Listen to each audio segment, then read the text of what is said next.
বছর তো পার হয়ে গেল, এবার একটা বিয়ে টিয়ে তো করতে হবে। এত পড়াশোনা করে কি হবে? হ্যাঁ, সেই তো শ্বশুর বাড়িতে গিয়ে রান্নাঘর সামলাতে হবে, বাচ্চা মানুষ করতে হবে। শোনো, বাবা বলে দিয়েছে এই রোজ রোজ অফিস থেকে এত রাত্রি করে বাড়ি ফেরাটা এবার বন্ধ করতে হবে। শোনো, মেয়েরা যদি এত ছোট ছোট ড্রেস পরে তাহলে ছেলেরা তো অসভ্যতামি করবেই।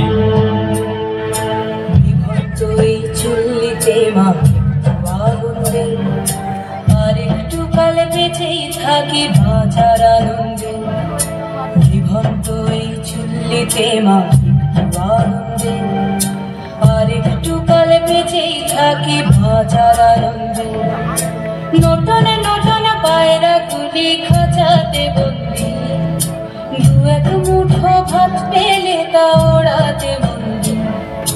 নটনে নটনে পায়রা গুলি খাঁচাতে বন্দি, দু এক মুঠো ভাত পেলে তা ওড়াতে বন্দি।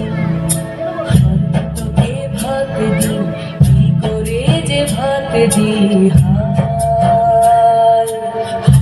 তোকে ভাত দেব কি দিয়ে যে ভাত দেব। বিভন্ত এই চল্লিশ তবে একটু আগুন দে, হাড়ের শিরায় শিখার মাতন মারার আনন্দে। বিভন্ত এই চল্লিশ তবে একটু আগুন দে, হাড়ের শিরায় শিখার মাতন মারার আনন্দে।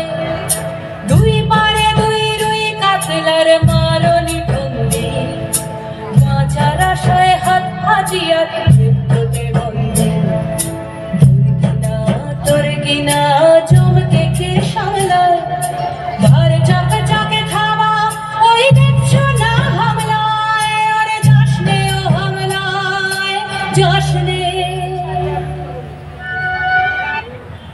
ওই দেখ আর একটি মেয়েকে কত যন্ত্রণা পেল, এই যন্ত্রণাতেই মেয়েরা অসহায়।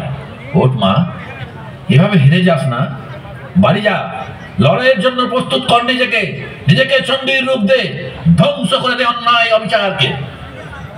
ঠিক বলেছ না, এভাবে তো কখনো ভেবে দেখিনি।